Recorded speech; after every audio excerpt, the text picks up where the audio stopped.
Thank you so much for joining us for the Fund It Fast chat. I'm going to go ahead and turn off my screen share here because I would like for us to have a conversation instead of a PowerPoint presentation.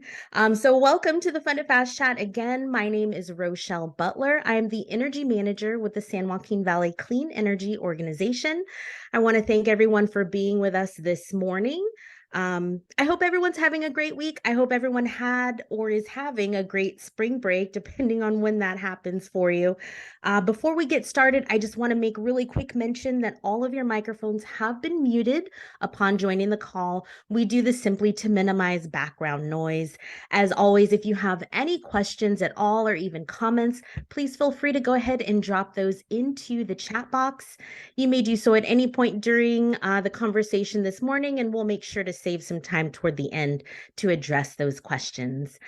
The next thing I would like to do is invite y'all to connect with us. It's super simple, or at least we try to make it that way. Our handle for Twitter, Instagram, LinkedIn, YouTube, and Spotify is all at SJV CEO. But just remember, you can access any of our resources by going directly to our website at sjvcleanenergy.org. Once again, that's sjvcleanenergy.org. And with that, we're going to go ahead and jump into the conversation this morning. So I'm so glad you are all here for this discussion on procurement. Some of you may be wondering what procurement has to do with Fund It Fast Chat, since we generally talk about various funding and financing vehicles here. Well, the connection is that procurement all too often is a barrier to moving projects forward even before they reach the funding stage of development. We want to do whatever we can to remove as many barriers as possible to moving those projects forward.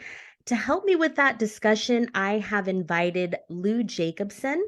The Fast Chat team, we deeply value Lou's input regarding the topic because he has experience working on both sides of the procurement coin, if you will. So he's worked in both public sector and private sector doing this work. Lou, I just want to thank you so much for being here with us. Thanks. It's great to be here. Awesome. So now I know I've said my piece, but Lou, can you tell us, in your opinion, why we should be spending time talking about such an exciting topic? Look, it takes a really special type of person to get excited about procurement, purchasing, all of this back end work in the local government space, even in the private sector, right? There's a lot that goes on behind the scenes to just make something happen. And most of us know that, right? Typically, you might hand it over to your purchasing department, right? Or move it up the chain. But understanding this stuff is really important. So for me, when I was in school, it's not like I had this in my mind, like saying, hey, I'm going to learn public sector procurement. And by gosh, that's what I'm going to do. I'm going to become proficient in this. Let me seek it out. But when I got in this space and I worked on energy projects over the years, over time, it became obvious for me to be successful, for me to help the agencies that were coming to our programs or the agencies I was working for launch effective projects. I had to learn it, and I had to learn the basics. Awesome. So what is the basic idea that we're going to be covering today? Like, if you just had to boil it down. Yeah, look, people launch entire careers around purchasing, around procurement.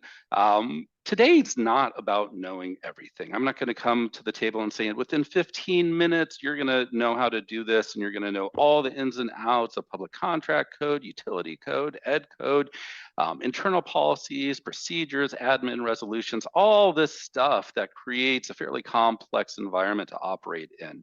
So really the goal, right, is to talk about the basics, talk about when to ask why. Why are we doing it this way? What tools do I have to move a project forward? And really today we're going to be talking about projects that have an energy impact, right? Because there are very key levers that you can pull as a project manager or as an individual stakeholder wanting to move a project forward within your public agency. So we're really going to focus in on the what and the why and what tools are out there specifically for energy saving projects.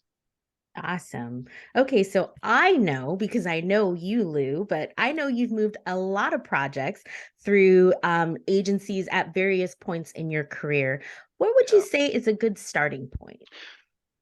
Yeah, so every project's going to be a little bit different, right? And based on that project, you might have different choices. And we'll come back to that word right there. But really, at the very high level, you need to know your project, right? What are you building? Who's paying for it? Where's that funding coming from, right? Because that funder might have additional requirements that you have to be aware of. What are the economics of that project? And that's going to be a key one for one of the paths moving through this discussion. Are there internal politics that you should be aware of, right? So have those discussions with your appointed officials and your elected officials. Has your project been socialized with internal and external stakeholders? So really not just understanding what you're trying to build, but knowing your project in the larger implementation environment within your agency is key. And remember, this is going to come back to the, asking the question who and why and what. So examining these questions will help you navigate procurement and eventually perhaps find the right pathway and strategy to move the project forward as quickly as possible. Now, next, just because we have contracting code, utility code, ed code, these other things that we have to adhere to, you might have an internal policies and procedures manual within your agency.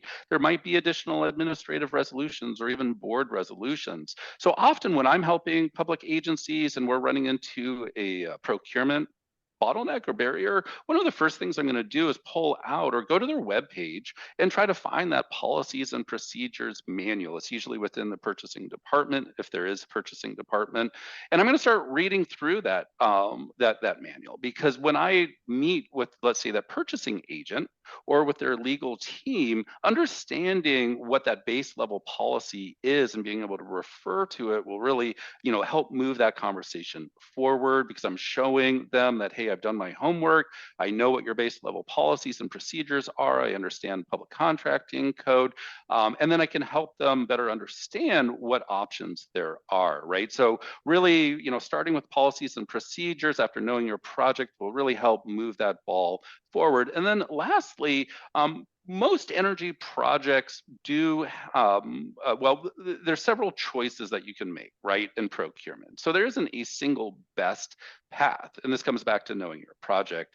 You likely have several choices, and that choice is going to be critical, because once you start, as the project manager, start making those choices, you're going to want to then communicate the why you're making those choices to your internal stakeholders and be able to substantiate why that choice is going to be in alignment with contract code, utility code, on and on and on. Okay, so I noticed you pointed out a couple of times that choice is a really critical point in the process. So, can you expand a little bit on that for us, Lou, and let us know what that looks like? Yeah, so choice is incredibly important for your viewers, right? In that you don't have a single option. You do have multiple options.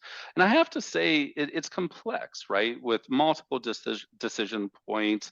And you want to explore that, right? And often that's why agencies are going to have their own purchasing department, right? Or you're going to go to your business team and you're going to work with them, because they may even want to go to their legal counsel and check whether or not this is appropriate, or go to their fiscal auditors and make sure that they're in compliance, right? And so you want to come in understanding your different choices. So what we're going to do, and this is really the bulk of this conversation, is talk about your choices as you move forward. And really what I'm going to try to do here is present your choices from the simplest way of moving forward to the most complex, because often, my mind works kind of in that linear fashion, right? Like, let's keep it simple. Let's not go to the most complex solution if we don't have to. Now, before I get into these different choices, I do want to say there's more out there, right? So I don't want to speak to your viewers as if this is an exhaustive list, right? It's not. But the intent here is really looking at kind of your standard energy project, right? And saying, okay, if you want to deliver energy savings to your agency, you want to keep it simple, you want to be above board, you want to do it right, how would you approach this? So we're going to get going with your first choice, right? Which is just standard informal bidding. These are for very small projects. Different agencies might have different thresholds that trigger different bidding types, right? Do you just need to call 3 vendors and get 3 quotes? Do you need to do something a little bit more formal, or do you need to go all the way to bid, right? We're not talking that. We're talking about these small little projects that are likely maintenance oriented, right? Do you want to do a small lighting project, or do you just need to replace your water heater? It's not very costly. So that is just, there is no special code for that. There is no, alternative, right? It's just, hey, small project, get a couple quotes, move it forward, nice and easy. Now, a lot of the projects that I see out there don't fit within the informal bidding thresholds of most agencies. And again, your policies and procedures will likely outline that. And there's some standards at the state level as well. So the next one, and this is the space I live in right now with our government K-12 program we implement in PG&E's territory, which is utility program single source. And so what the single source is it really says like, hey, this is truly a single source. You don't have any choice. If you want the service, you have to work with this company, consultant, shop, whatever the case might be. So a lot of the utility programs out there were sourced through a competitive process, right? So a couple years ago, the investor-owned utilities did a 2-step competitive procurement process. They did an RFA, or request for abstracts, followed up with a request for proposals, and they awarded utility programs to implementers, right? So then that implementer's already gone through a competitive process. They are the single implementer for that program.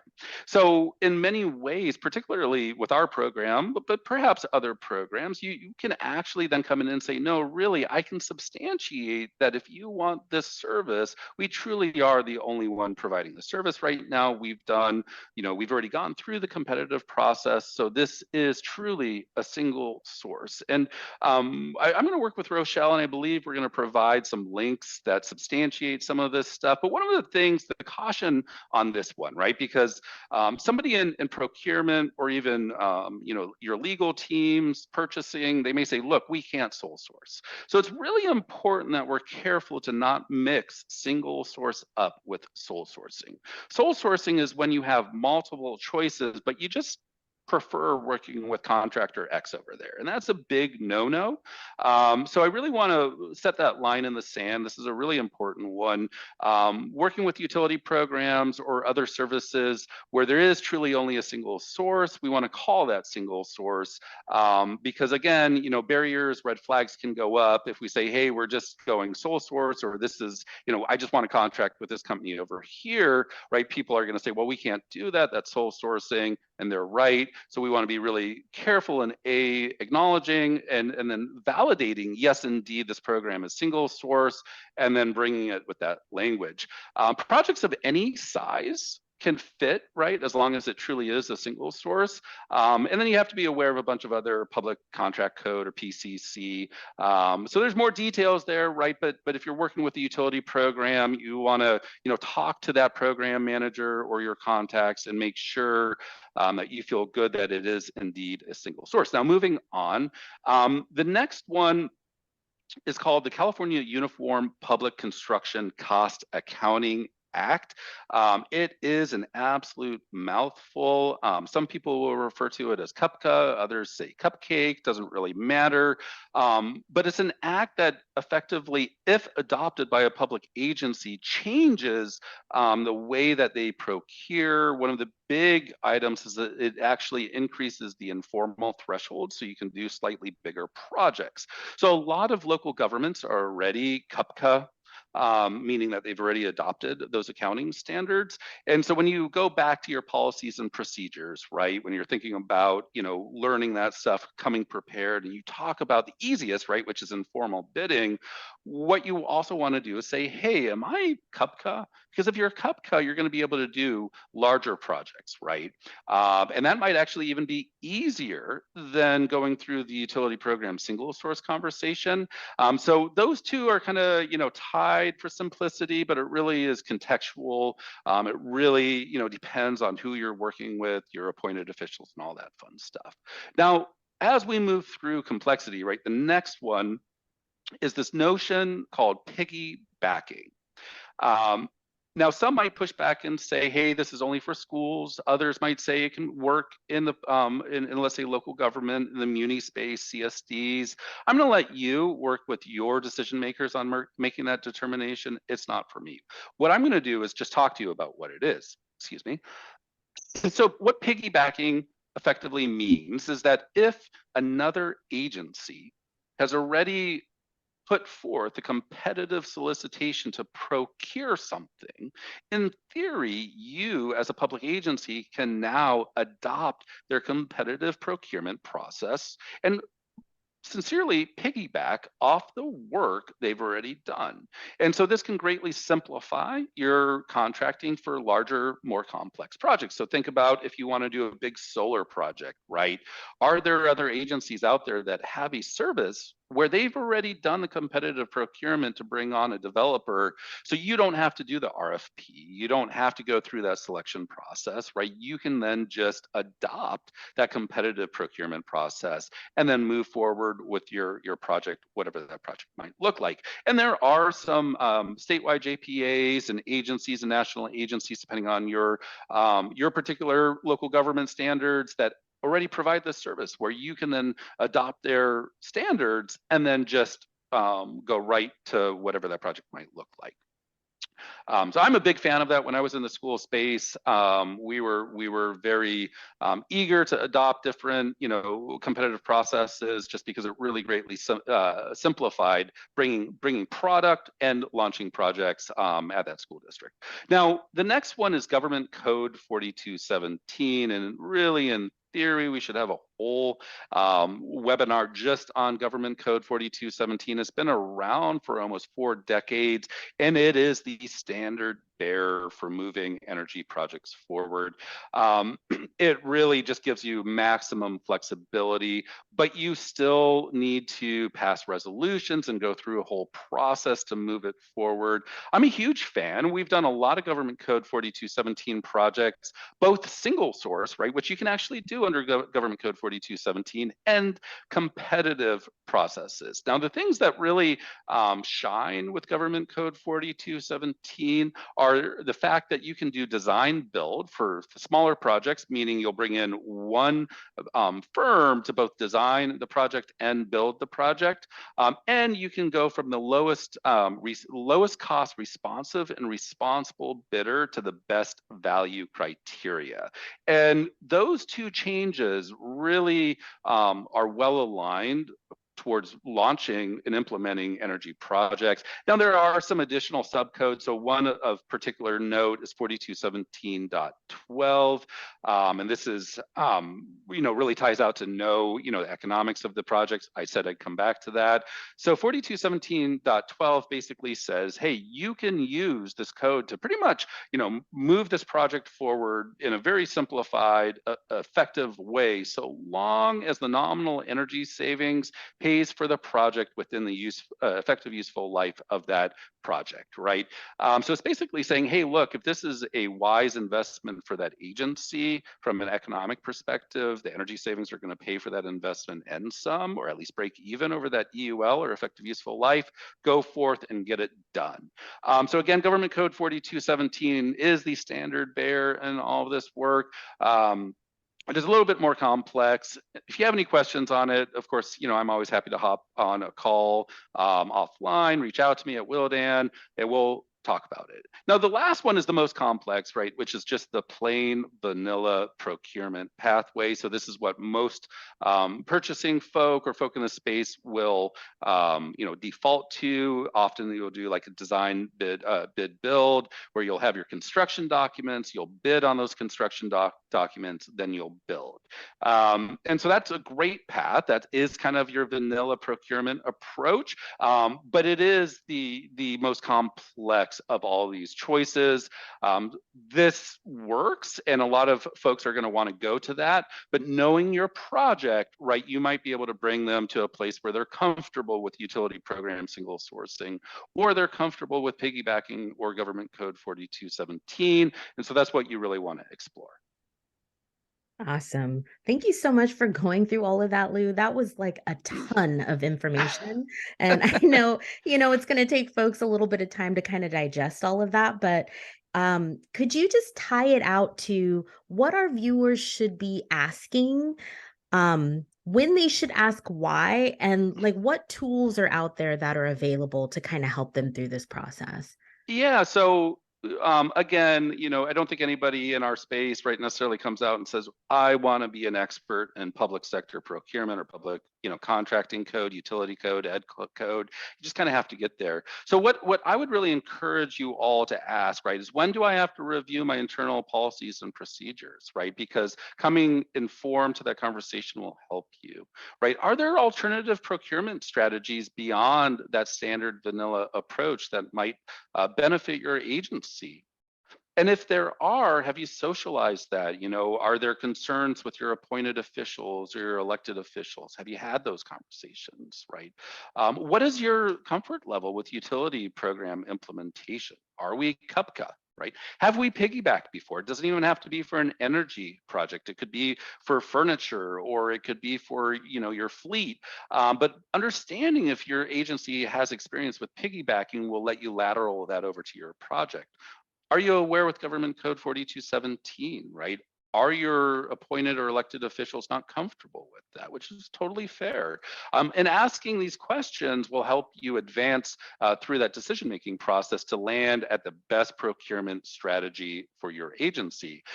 When you do it, I always recommend getting involved and thinking about procurement early. So often, as soon as we have conversations with agencies, I am already thinking about, okay, how do we talk about procurement, right? How do we talk about prevailing wage? How do we talk about permitting, and wanting to stay ahead of that? Because if an agency isn't comfortable, let's say with our utility program approach, then we want to make sure that we take that step back and we set them up for success on the back end, not just assume that our utility program approach will work for them. So, having that conversation early is really going to help move that project a little bit faster on the back end.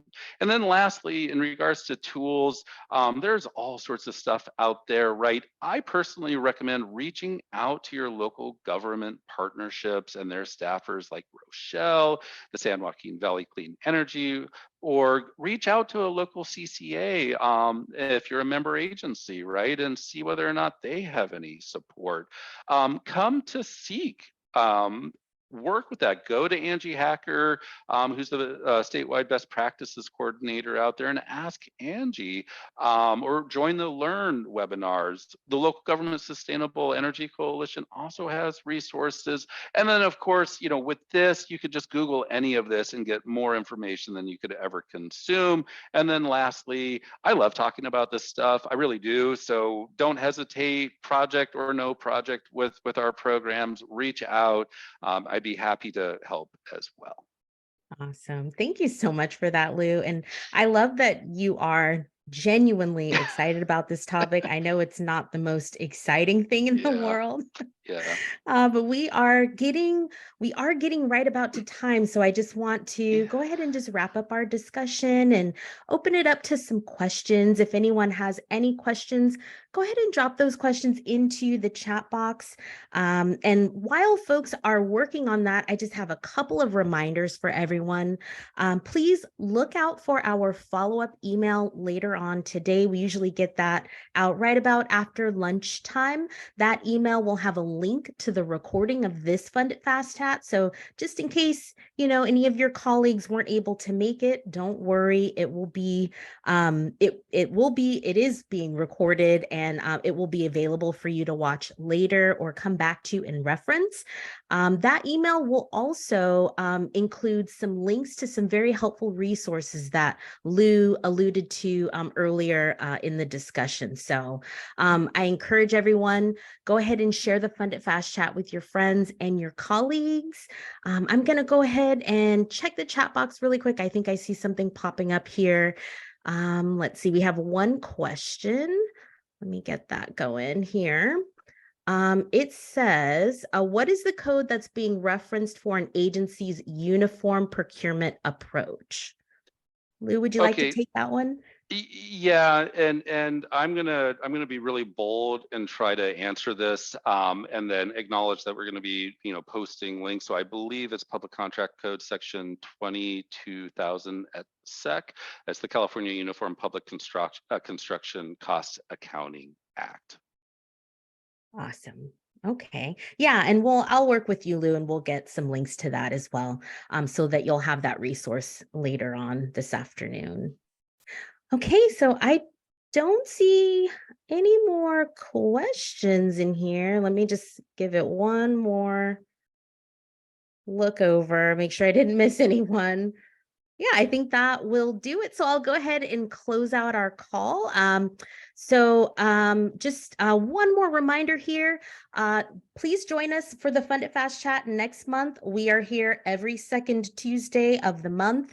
Next month, we will be covering the CETA program. That is the California Energy Design Program. For those of you who have been in this space for a while, you might be familiar with the Savings by Design program. So CETA is going to be the updated version of that. So we hope to see you here.